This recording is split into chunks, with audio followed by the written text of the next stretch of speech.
Yonesy Núñez, man, thank you and welcome to coming to the Impact Interview Series. I've put your sort of very short bio up on the screen so that those who are in attendance can see who we're going to be interviewing today. And there's a quote there that you often I've heard you say it, and I've recently heard you say it on another broadcast that we've made it, we've done good. Now it's time to think ahead, and while we're thinking ahead, do good for others. Before we get back to you, I just wanted to take a couple minutes to talk about Cyversity to the folks that are in attendance. Some of you already know who Cyversity is, and some of you are just coming to our, to our organization's Impact Interview Series for the first time. Again, this is sponsored by Cyversity and their Engage program. And part of our mission here is really to achieve the consistent representation of women, traditionally underrepresented communities and veterans, right? Anybody can join, but we've got a core focus, and that's part of our core focus. And we do that, we have programs that are focused and designed to create diversity education and really empower all of those communities that we're talking about, that being women, underrepresented communities, and veterans. We do that because we believe that the hacker community or the unethical community is just as diverse as ever. We need to be just as diverse as ever to defend against them. Cyversity is a membership organization.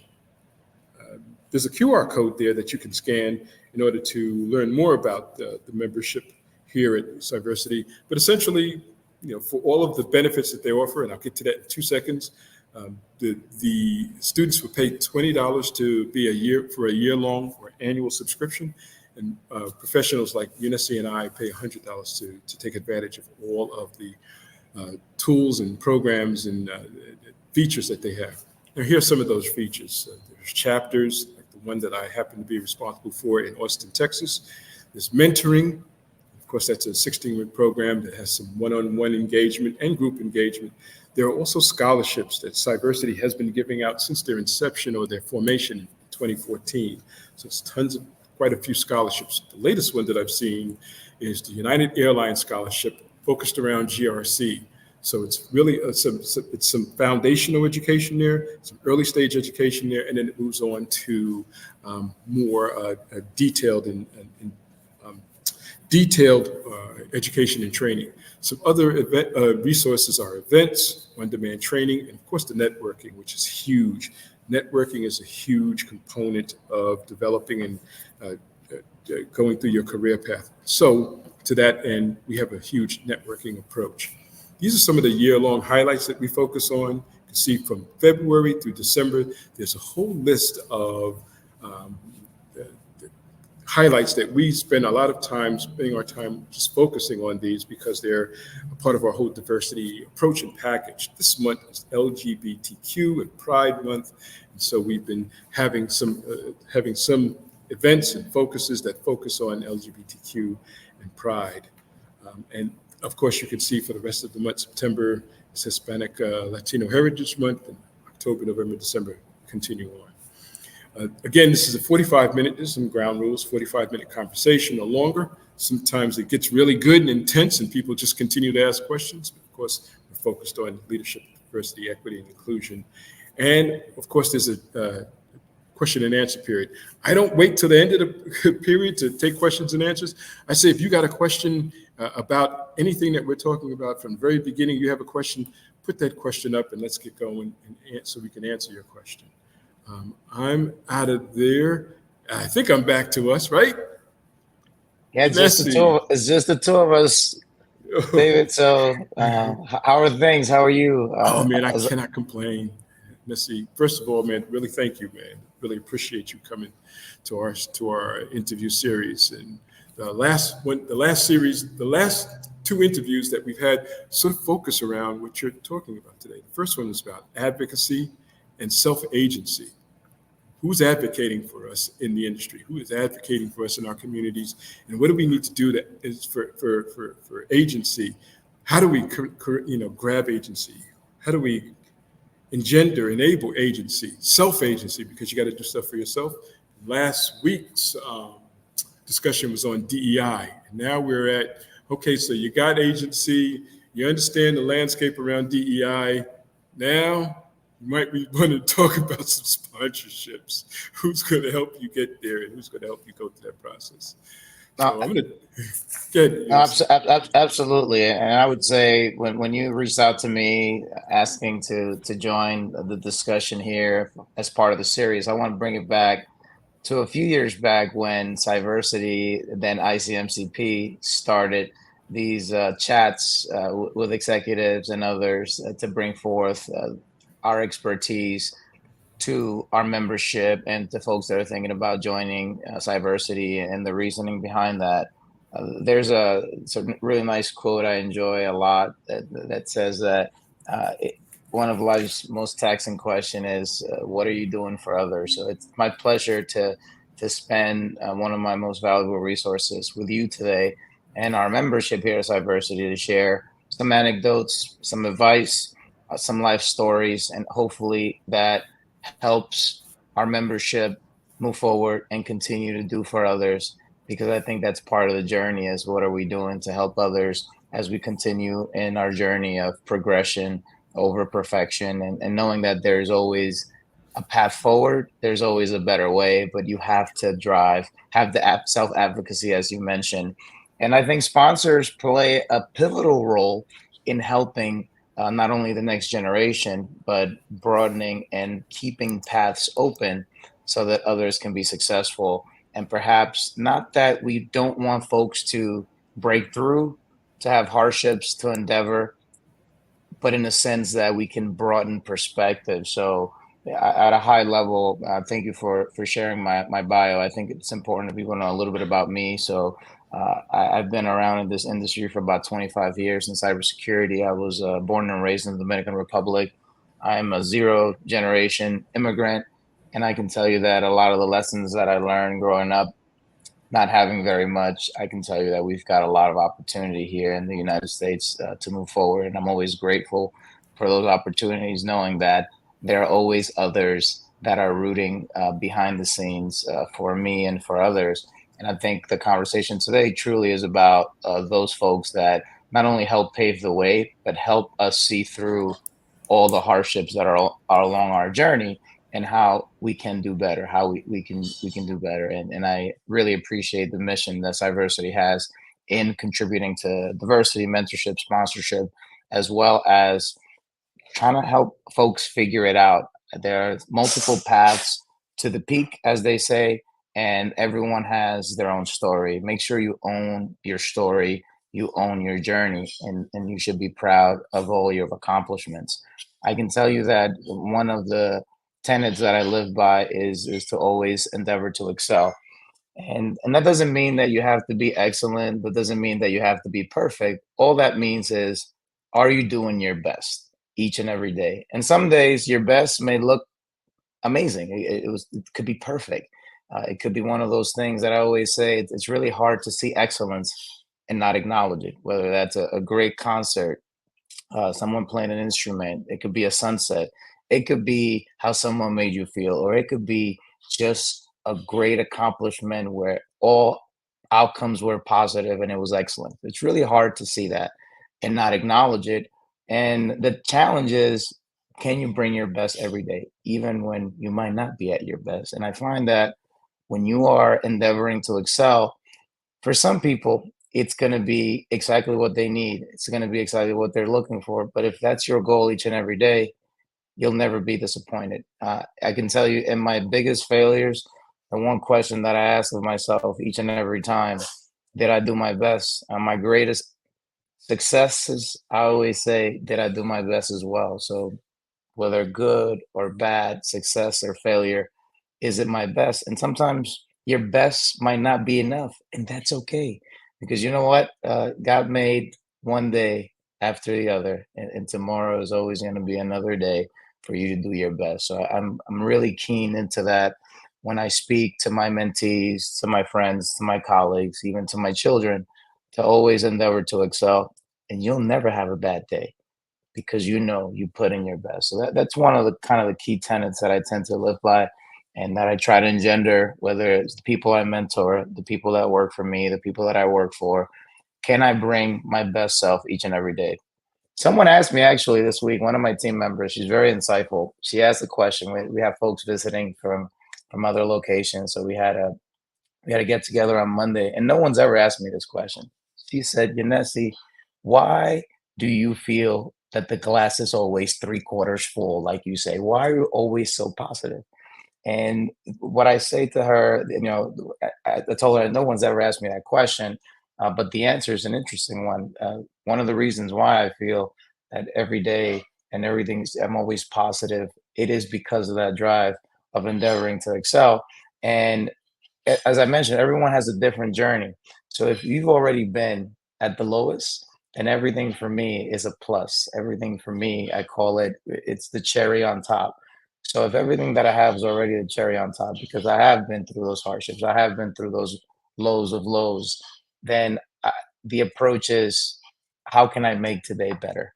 And how can I be that betterment? And I find that that's what sponsors really are at the end of the day, because whether or not you know it, there's someone rooting for you. You have made an impact on someone. It was something you did, how you made them feel. Maybe you helped someone else. Someone is always watching. And my call to action, obviously, is for these sponsors that are hidden behind the scenes, that are not letting the folks they're sponsoring know that they're there. You are making an impact. And if you are actively sponsoring someone, let them know. I find throughout my career, folks that come to me years later saying, "Oh, by the way, do you remember when such and such situation happened?" Well, I was the one having the conversations behind the scene to make sure that you were provided that opportunity based on what I've seen you do in the past. And then I thought about what I was doing, and I was doing similar things, but I never closed the circle. Sponsors are not closing the circle with the many sponsorees that they have. And my call to action is make sure that you're doing that. And when people think about sponsorship, it's not something that just happens from the top. It's not a leadership thing at all, because you can have reverse sponsorships. And I would say that even the people that I sponsor reversely sponsor me.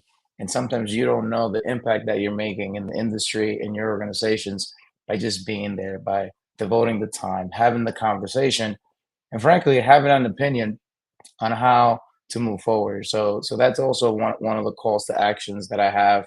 I want to make sure, David, that we discussed during our chat today. I'll pause here, David. I know you probably have some questions for me, but I just wanted to set the table real quick so that we can get into the fun stuff. Boy, is it ever said. I mean, that was incredibly eloquent. So you got a way of saying things and talking about things. And like I said, I've listened to a couple of your podcasts or hear you speaking to other folks and just see the passion there. You talked about upbringing, or at least I read about the upbringing in Dominican Republic, and also your sort of migration to New York and to the Bronx. I think you've given us some background about yourself. Do you want to share any additional context or texture about Yonesy from DR, from the Dominican Republic to New York? And I know in just listening to a couple of other documentaries that you've talked about your progression through your professional progression to PwC, to Wells Fargo, and beyond. In those times, who was sponsoring you, and how were you Yeah, getting sponsored? no, it's a really good question. I would say, kind of my first sponsors were my parents, grandparents, and immediate family. And I think one of the things that when I talk to them now, one of the things they always say is we enjoyed your curiosity, always wanting to know things and learn things and how things work and asking questions. And I never lost the curiosity to this day. David, when you and I talk, like we're always trying to figure some stuff out. No doubt. And I find that when people see curiosity, they tend to be curious themselves as to why is this person asking, or this child asking so many questions. So obviously, when I came to the States, it was kind of more of the same. And I found some teachers really that look up to me. So English was my second language. I had to learn English, and I got picked on by the ESL professors. Say, hey, you're doing really good at math. you're doing really good at reading. Why are you still in an ESL, English as a second language class? And they're like, whether you like it or not, we're switching you to an all English class, and that is it. Of course, I didn't want to do that because I had all my friends that were immigrants, just as I was, that Spanish was our first language. I didn't want to do it. I was, and what they did was they actually brought a couple of my friends to the class too, so I wouldn't be alone. So I give you that, Miss Crespo, Nancy Crespo, kind of one of my first sponsors. She helped me in middle school to take the SSAT, to apply to things, and she got me opportunities that, unfortunately, growing up in a single household, single mom, my mom had no idea what to even do, and Miss Crespo really took the time to make sure that I was on the right path to the right things. And that led to multiple scholarships. I played baseball and basketball growing up. So, with my studies and with my sports, I was able to get a lot of scholarships to attend private schools and boarding schools when I was in eighth grade. And none of that happens without having a sponsor. So you fast forward into the future, I find that you're going to run into a lot of good luck. You're going to run into a lot of bad luck. But the thing is, again, do you get up and do you do your best? And when people see that resilience, I feel that when someone sees you trying to do better, when someone sees you trying to be that excellent sunset, that excellent sunrise, there it's going to be hard for them to not acknowledge the excellence that you're putting forth. Not that you're perfect, not that you're excellent, but the excellence that you're striving towards. And that's how usually sponsors find something in you that they want to continue to develop. They want, and they see what you can bring forth into the future. One of the things that Ms. Crespo told me at the time, I want you to at some point in time be a doctor. This is where it starts. So she said, you ask a lot of questions, you have a lot of curiosity. I'd like to see you do that eventually. So Ms. Crespo was one of my first sponsors. I could tell you that, speaking of diversity, equity, and inclusion, I can tell you that throughout my career, a lot of my sponsors, this might not be a politically correct statement, but have been all white men.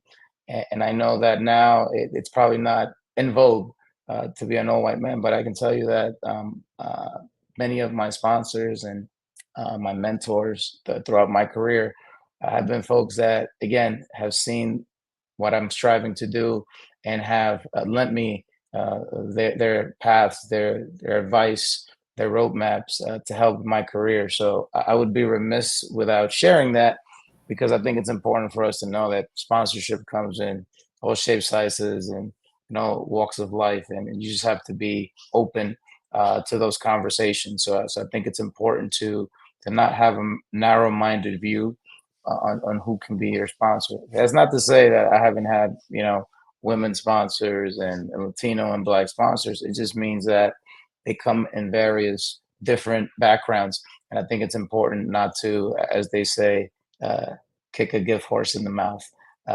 and make sure that we're keeping our mindset open into that. You mentioned also sort of diversity and how important that is. And I find that it's not just about the ethnicity, background, walk of life, etc., but there's also diversity of thought. And I find that not only in cyber, but in any field that you require varied points of views, perspective, experience, and backgrounds, all that comes together for business risk and for cyber risk. It becomes important to have that view across the board within the environment. Yes, great response there. See, what came out of that response for me is that whole perspective of I know I'm at a particular point in my career. Now I need to sort of make myself attractive or make myself available for a sponsor. How does one make themselves attractive or even sought after by a sponsor? I know that you got to be. I heard you say that you got to be proficient. You got to be the best. You're trying. Are there other things that you need to do in order to make yourself available and attractive to a sponsorship? It's a really good question. And I think it's not just, so it's not to be the best, it's to do your best, right? Being the best, that to me is as they say, beauty and excellence in in the eye of the beholder. But you need to do your best, right? That's one component. I think the second one is to make yourself sort of a target for sponsors, is thinking about what you're also doing for others. And I would posit that when you see a heroic action, when you see a heroic endeavor, it's never really about the individual.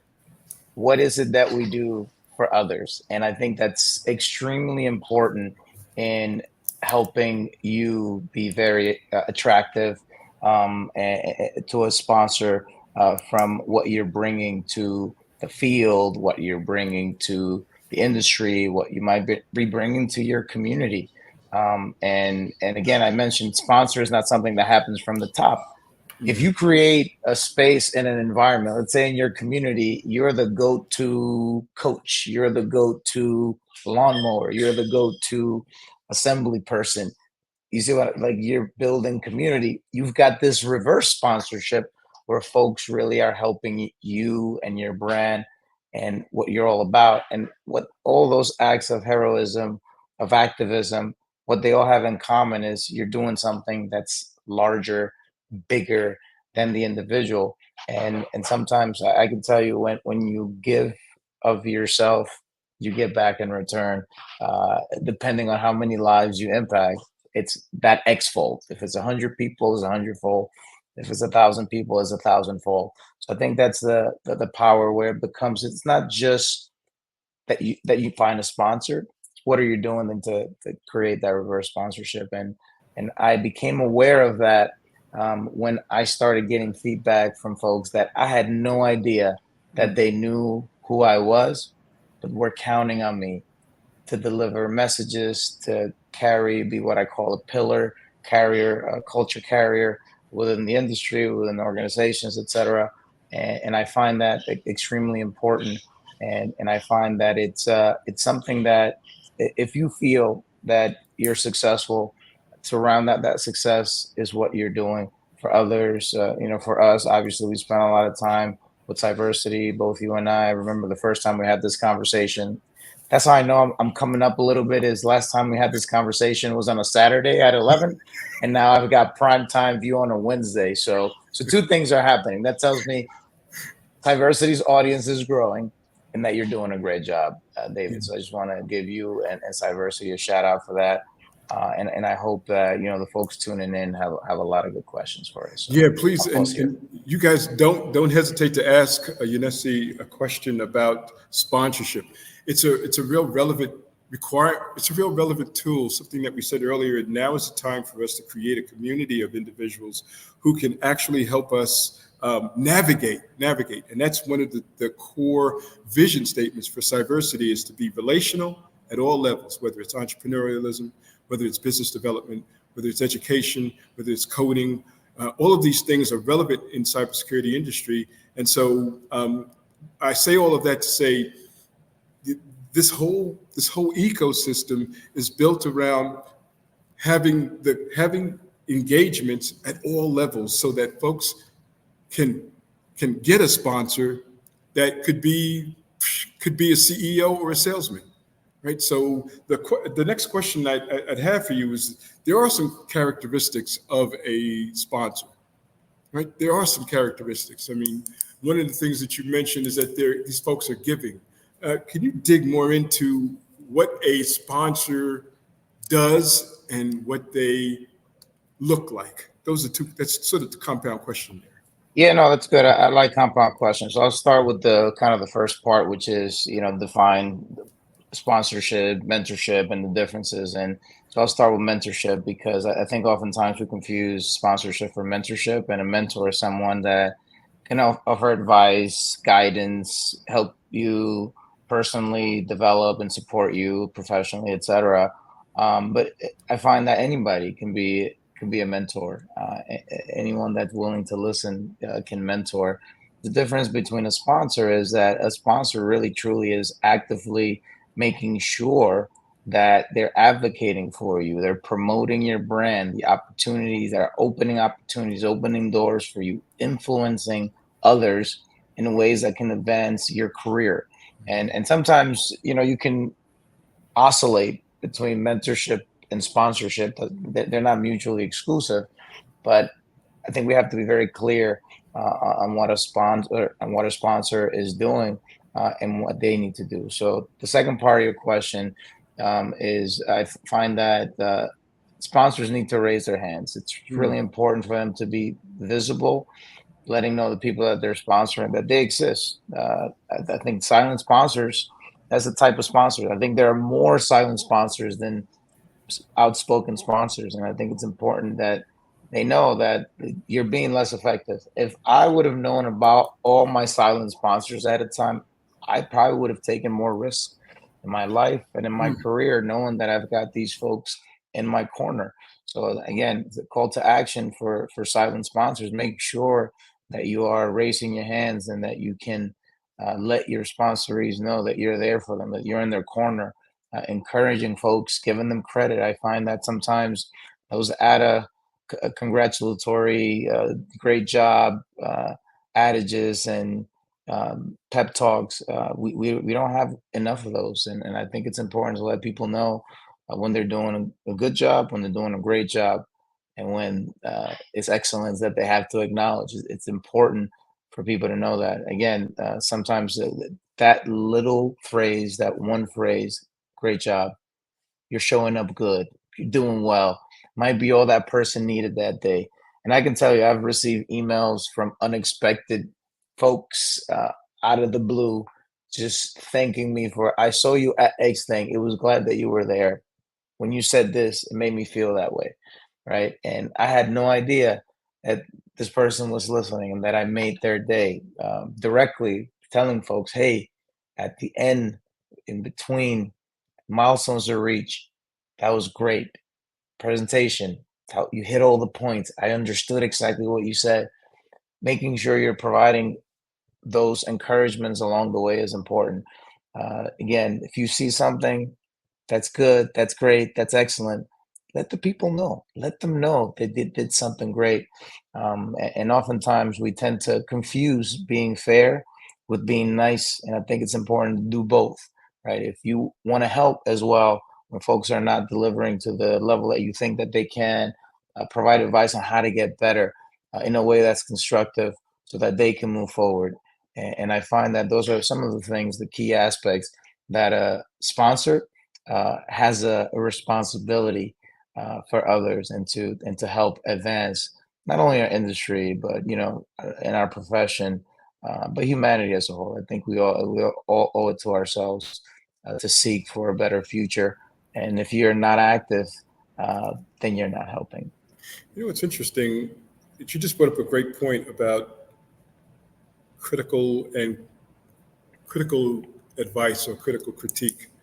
Being able to say to someone, this is not the best, this is not your best, and you should do By better. the way, sorry to interrupt. That's the key, right? Because again, when I ask that question, even when something, let's say it's not up to par, it's not the delivery, the outcome that I was looking for, my question is never about, well, this could be better X, or why was this bad, or did you do your best?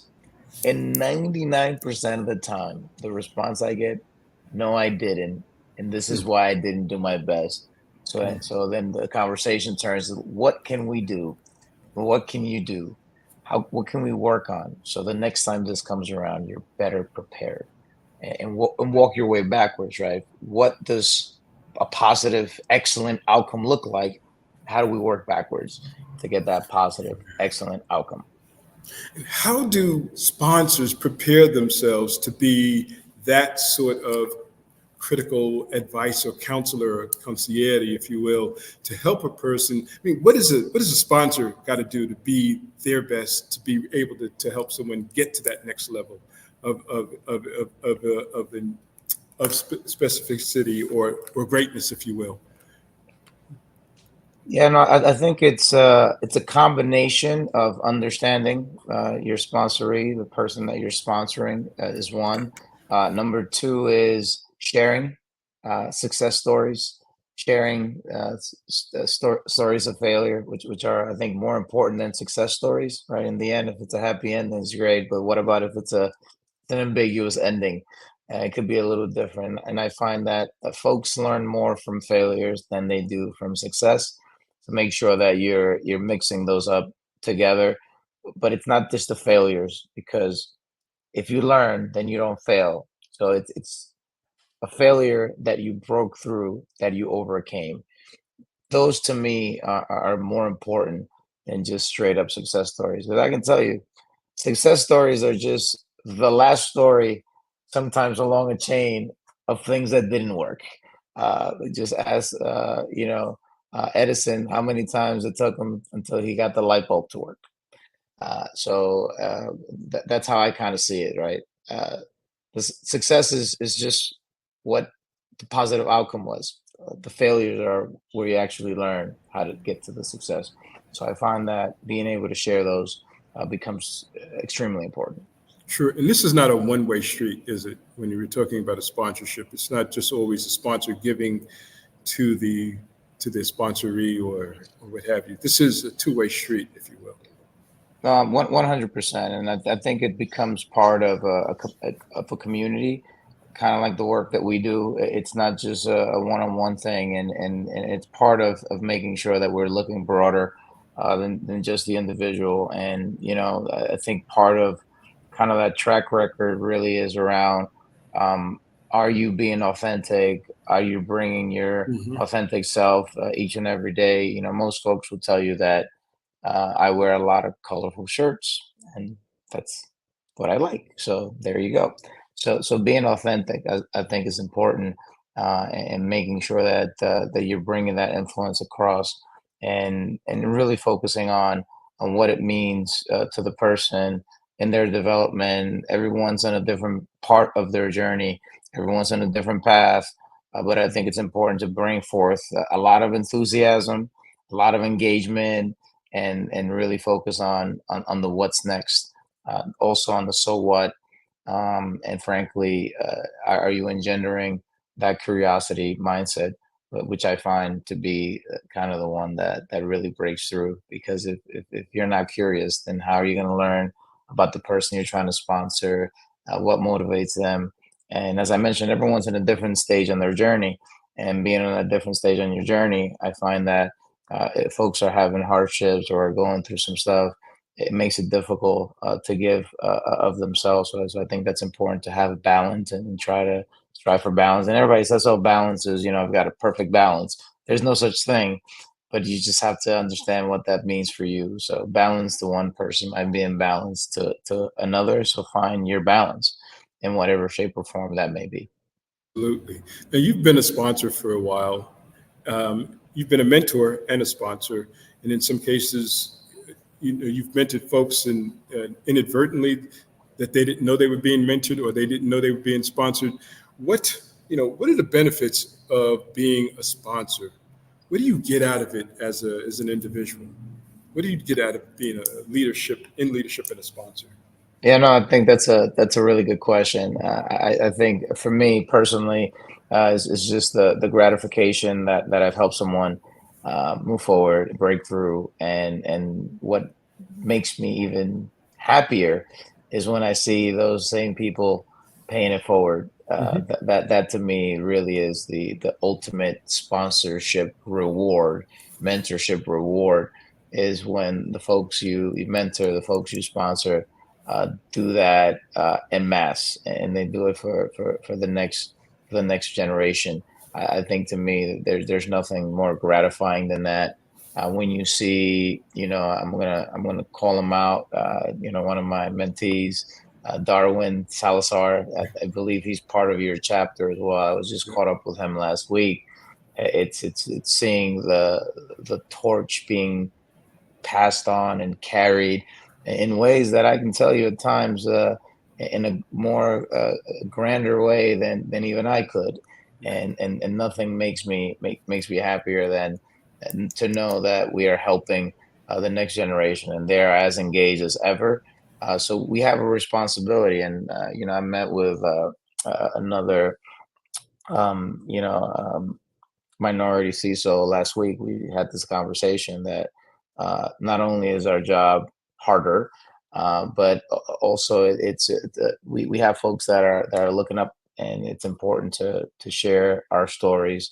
We're no dissimilar, we're no different than you are, and sometimes people have to connect.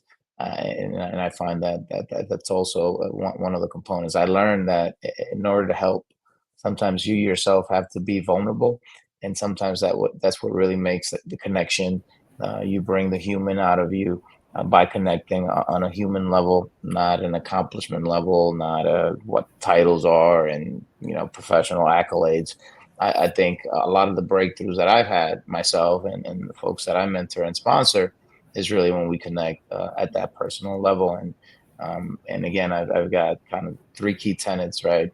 Uh, Endeavor to excel, doing the right thing, and have fun along the way. So those for me are what I try to engender, and I hope that that's what comes through in everything that I do. I find that fairness is another key component.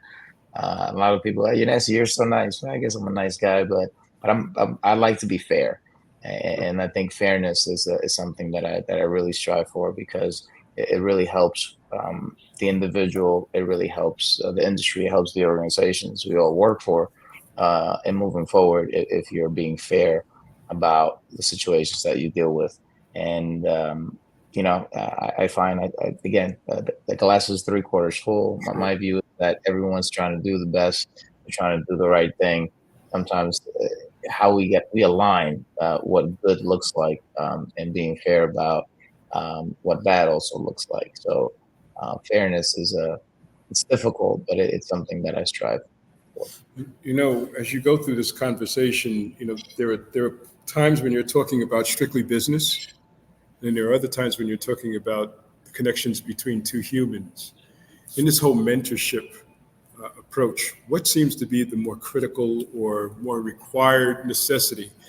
Is it understanding the nature of the business that we're focused on, because it is cybersecurity, and cybersecurity is about human or behavioral activities, or how people behave to a degree.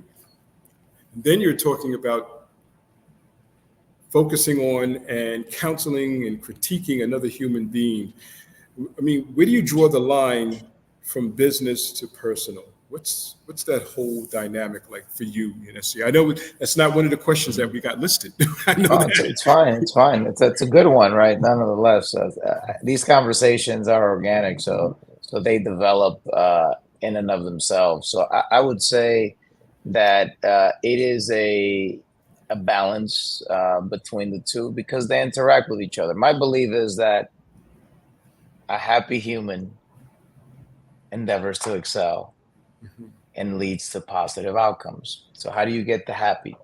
You get the happy by being fair. You get the happy by engaging, and you get the happy by motivating. So I find that you've got to start and understand the human, and that leads to positive business outcomes. That's how I tend to operate. All of us in our respective organizations, in our respective jobs, it's merit based, performance based.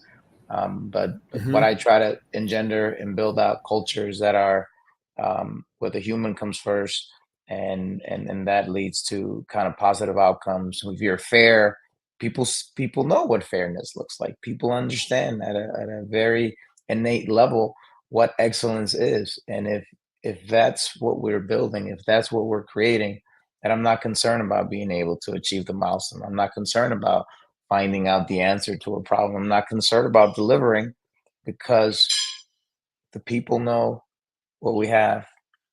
I can count and depend on my people, and then we can move forward if we're being fair about priorities. We're being fair about what the outcomes that is that we're looking for the specific activity, initiative, or strategy. Being transparent is super important. I think that's a key element, right? And I think transparency is a byproduct of fairness. It's really hard to be fair if you're not transparent, and vice versa. Hmm. So I think those to me are how I tend to round out how I view the world, and the teams that I try to build. And not to pat myself in the back, but if you look at the last organizations, a couple of organizations that I work for, and you take a poll about what my succession plans, the teams that we built behind, and how we work and operate, it's really about the people. It's never about me, right? We talked about it. If you want to be successful, never make it about you. Don't make it about the individual. It's really about the team. It's really about the Mhm. culture, and then everything else kind of falls in place. If I have Yes. one advice to give for folks, if you say you want to excel, you want to succeed, it's not about you. Make it about others. So that's my Really. approach, David. It's a really good question. Yeah, I've got personally about 3 or 4 or 5 more questions. I'm not going to get to all of them, of course. But here's the thing, see, um, you got a Colin Powell story, right? You've got a Colin Powell story about I him. do. I Yeah, do. I yeah, do. share it with everyone here. I think it's such a Yeah. great anecdote. All right. So this is a good one. So this is I was at IS 52 in the Bronx, South Bronx on Kelly Street. So if you're familiar with the Bronx, it's changed a little bit now. I believe they're calling it Sobro. I still got my mom and one of my sisters Yeah, and nieces and yeah. nephews. My older son's in the Bronx as well, and they're like, "Yeah, it's Sobro now." I'm like, "Okay, that's not where I grew up, but that's It's fine." short for South That's the Bronx, South by Bronx. the way. Short for South Bronx. I know. That's So okay. that's where I I grew up. know So that on whole Kelly Street. genesis. Yeah. Yeah, so I is 52, and we have this somebody special is coming to school today.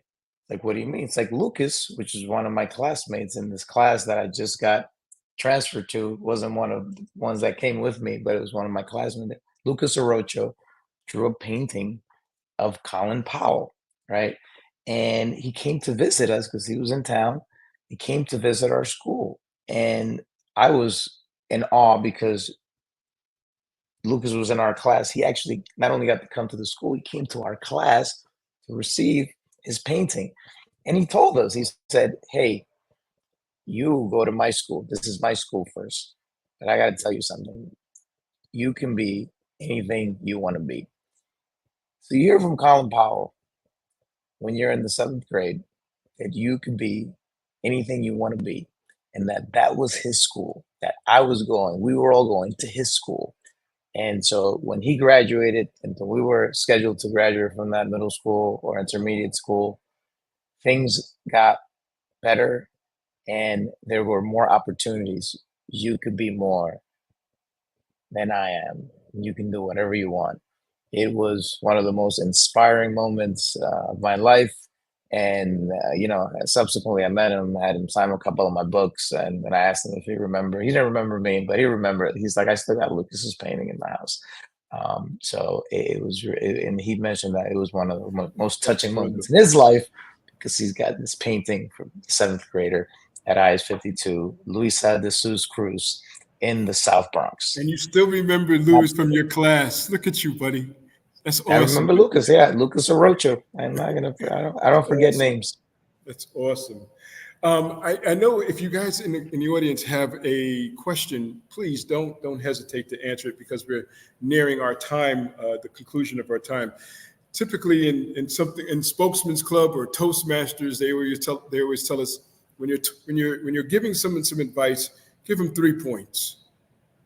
I'm asking you now to give us 2 good points and one critical point to being and to finding having a successful relationship with a sponsor. One critical point, two super enhanced points that you typically have there. Yeah, no. So I think importance is at the end of the day, setting boundaries and what a sponsorship can do. Sometimes folks get into mentoring and sponsorship and they think, "Oh, I'm going to get my next job, boom, right away. It's going to be magic." No, it's still a journey, right? So part of that journey is let's make sure we understand what we're trying to do. What are the opportunities that you have, and things of that nature, and what are you trying to accomplish? And I find that. Don't go into this as a transaction. Um, we're humans at the end of the day, so it's more around the relationship. So relationships to me last longer than a transaction. So don't go in with a transaction mindset. Would be kind of one of the things. There's nothing that rubs off potential mentors or sponsors. I give you this, you give me that. A transaction, it never really pans out well. Even when there can be a transaction, I would say stay on the let's understand the journey, let's understand what you're trying to accomplish.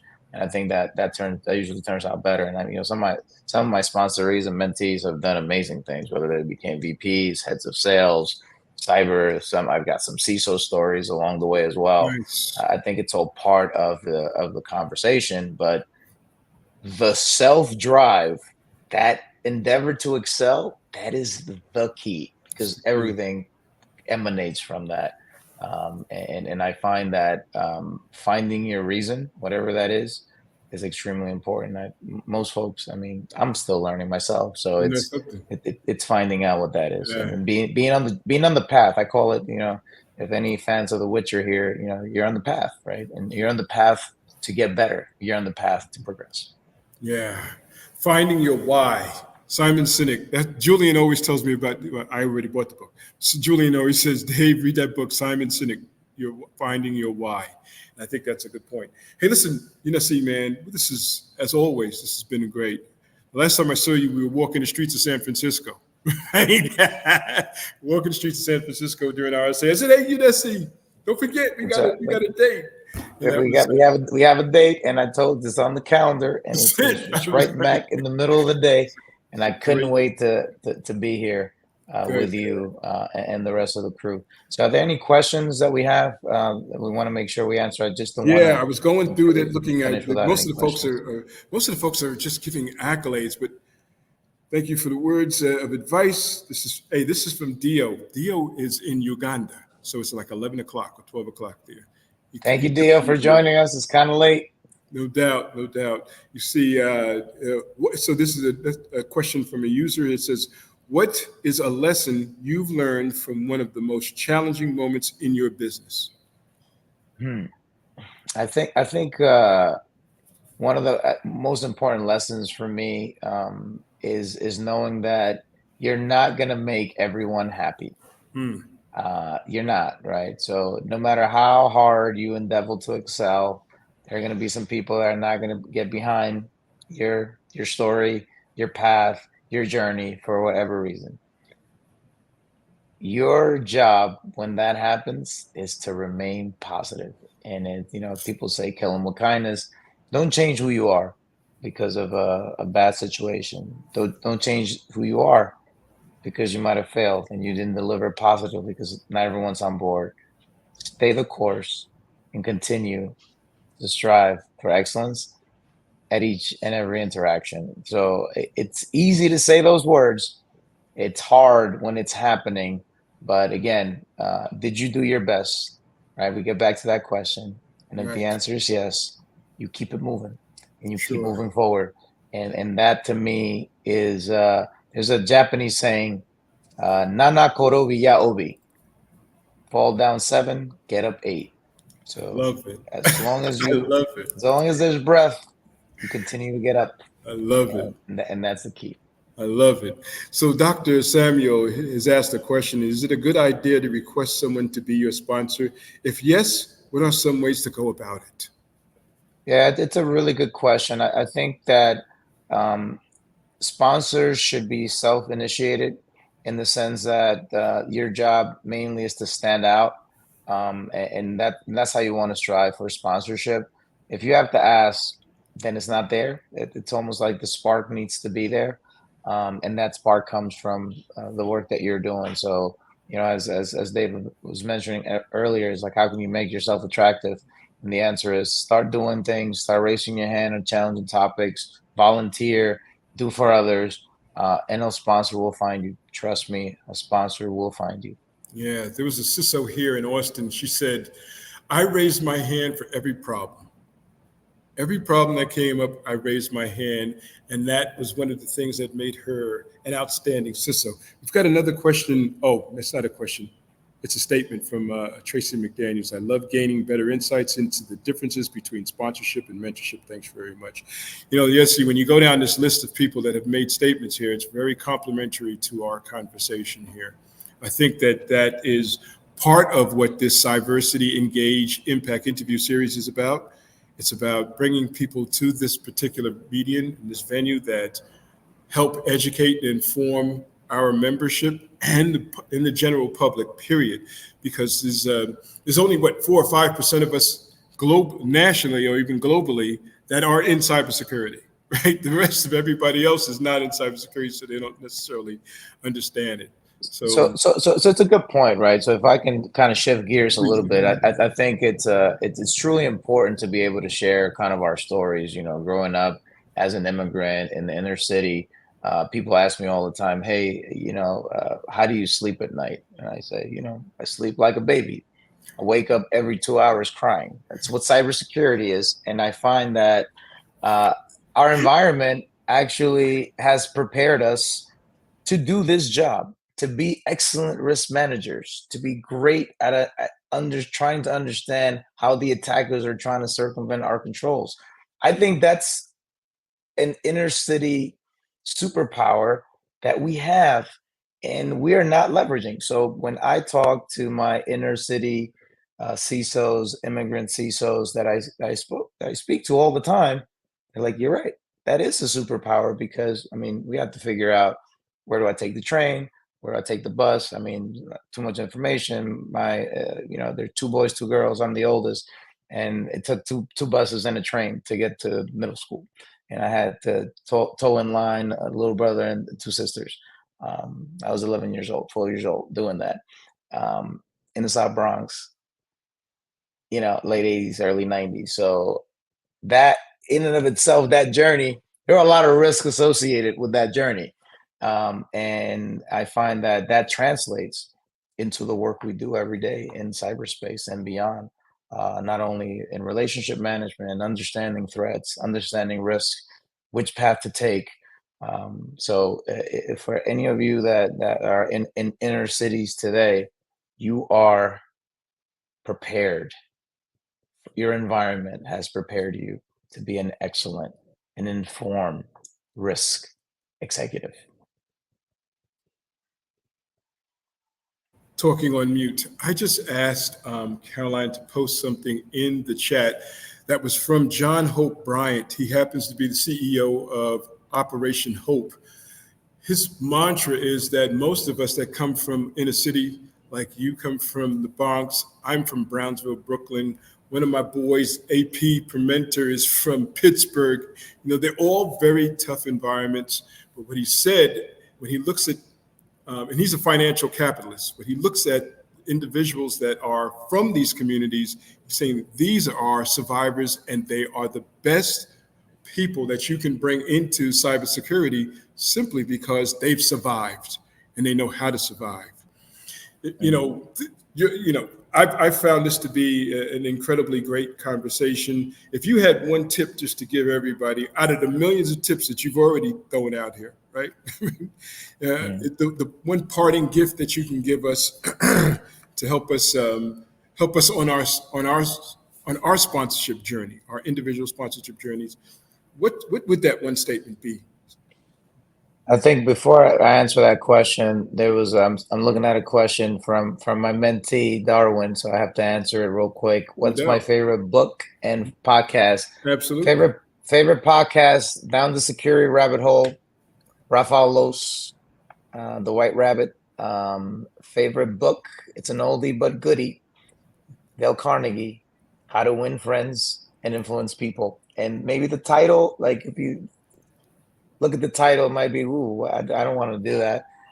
It's actually a great book. I read it at least once a year, just so I remember kind of the learning lessons. And it's really truly about others, listening to others, helping others, and when you help others, you help yourself. So I think the answer is in kind of that favorite book, which is to say, how do you help people? How do you provide positive outcomes to others on the way to your journey? While you're on that journey, how are you influencing and helping others? Would be my parting advice. Apologies, Darwin. I saw that question and I got wrapped up in my my own stuff there, trying to get a point out about John Hope Bryant. Listen, everyone. I really thank everyone for being here today, and Yonesy, above all, I thank you for being here as well, to just talk with our audience and the individuals here about sponsorship, because you've said it to me. The last time we talked about this in real depth, it was at the conference, the last Cyversity conference in Orlando, where you gave a sort of a rousing presentation about what you and Javier, what sponsorship really is about. And so we really, really appreciate you coming to this venue and speaking about it even more in more detail. If there are no other additional questions, I know, Caroline, could you post, if you don't mind, Yonesy, I'd like to post your LinkedIn. Sure, absolutely, absolutely. It's a pleasure, David. I just want to thank you. Thanks, Cyversity, and thanking our audience for the great work that you guys do each and every day. Thank you for taking some of your time to listen to our conversation today. Continue to endeavor to excel. We're watching, and we want to help. Have a great rest of your day. All right, everyone. Be well. We'll talk soon. All right.